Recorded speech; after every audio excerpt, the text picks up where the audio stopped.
Well, it's Tuesday. It is. And unlike our last couple of Tuesdays, we're back to looking at some products and some of our toys from the attic. We have toys in the attic. The question kept coming up at the gathering of Victorian locomotives. Don't you guys have any models of these locomotives? Which is sort of like asking Moses if he found any commandments while he was up on the mountain. You just get a funny look. You just get a funny look. I mean, when the proper response is, well, duh. They just kind of look at you like... Yeah. So for the next, 40 weeks or so, no, for the next few weeks, we're going to be reviewing our models of engines that were at the gathering of Victorian locomotives, or ones that were quite similar. He was inspired.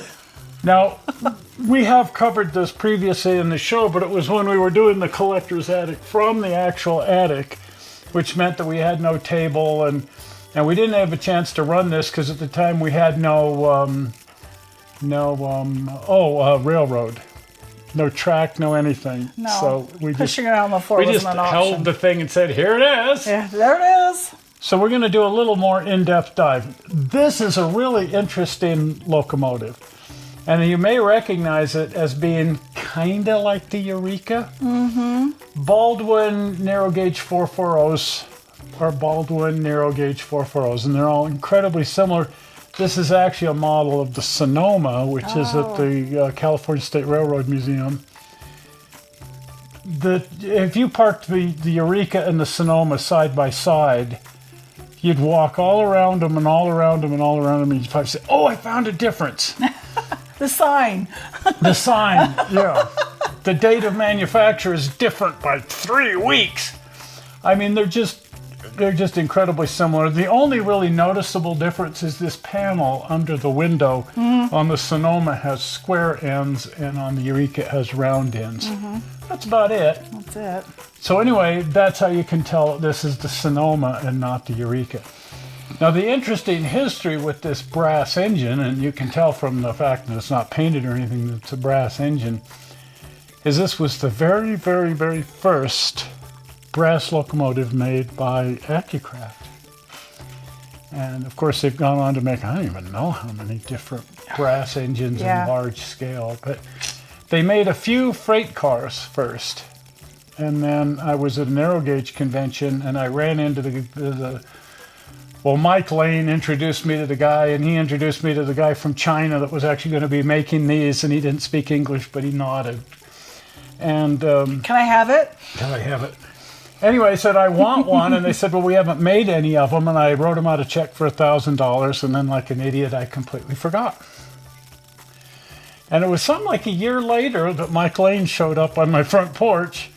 "I have your locomotive." There it is. Anyway, let's start with should we start with the good or the bad?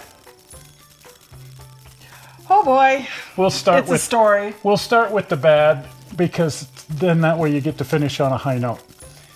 The bad aspects of this model, such as they are, is that it was done, they said, in 1/2 inch scale. It was marketed as 1/2 inch scale. I've taken a ruler to it. It was actually done in 122.5 scale to match LGB equipment. And why they didn't just say that in their marketing is anybody's guess. But at that time, 1/2 inch scale was really popular. And it looks good with 1/2 inch equipment, but it's big as 1/2 inch equipment goes. But as the modern F scale equipment goes, you would say G, because that's the actual scale. Oh. It's G scale. Gee whiz. Gee whiz. This is the Gee whiz locomotive. Anyway, that's one problem with it. It's a little bit thin on detail. A little bit, yeah. A little bit. It's your generic, no-name brand, yeah. It's basic. It's basic. The cab detail, basic. The rivet detail, basic. There are exposed screws, which is very basic. And given that at the time the state of the art was LGB, I suppose you could say, well, it's a vast improvement over that. Now the next strike against it that sort of bothered me a little tiny bit. Now you could order this all painted as the Sonoma. It was twice as much money. It was $1,000 like this. It was like $2,000 with the paint job on it because it was a custom beautiful. Right. Yeah. Anyway, I just wanted mine in bare brass because I wanted to do it as the Eureka. Oh. And but when they paint brass engines gold, I just leave them brass. I know brass is going to tarnish, and over time it's going to turn all kind of funny colors, and I like that. I like brass. This is a color that my mom used to refer to, but I won't repeat it on TV. Baby poo? Is that? Yeah, the nicer term. Yeah. Mm-hmm. I'll repeat it then. Okay. Yeah. Baby poo. Yeah. But I just as soon it stay brass, but I don't really want to take the whole thing apart and start strip it and everything. But if I were going to paint it, I might actually have to take it all apart and strip it. Yeah, I don't know if anything would stick to that or not. And as you can see, I never got around to painting it. And the reason being that the more I meditated on the idea of turning this into a Eureka, it wasn't too long after that Bachmann announced that they were going to be doing the actual Eureka. In a proper F scale. And it was like to the display cabinet with this guy. Well. So we're going to do something really unique. We're going to run it. Right. Because, back then didn't have a railroad. I've never run it. Oh. I've owned this thing since 1986. Well, I paid for it in 1986, and I've probably owned it since. Yeah, that was a lot of money in 1986. Yeah. Actually, it might have been 1990. Anyway, it was right in there. Okay. That I bought this at a narrow gauge convention. It was the narrow gauge convention in almost Denver. It was in Denver. And anyway, let's take it for a drive. I can take it for a ride.